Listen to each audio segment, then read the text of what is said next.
আজকাল তোজোকে তো পাওয়াই যায় না, ভিডিওতে আনতেই পারি না।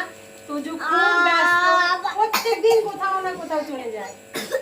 ও কিছু বলবে, বলো তোজো কি বলতে চাইছো?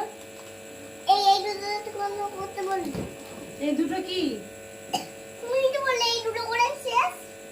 ও এই দুটো ও আঙ্গুল দিয়ে গুনে দেখছে যে দুটো করে শেষ হয়ে যাবে আর কি। ওকে বলেছি দুটো ভিডিও করব, ব্যাস তারপর আর ভিডিও করবো না, তাই তো?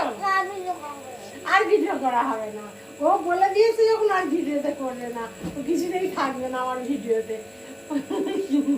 কি খাচ্ছ তুমি একটু বলে দাও। ঘুষ ঘুষ খাচ্ছে ওর কথা। ওরে বাবা, ঘুষ কিনে খাচ্ছ? আমি লাড্ডু খাচ্ছি। ও লাড্ডু খাচ্ছে আবার।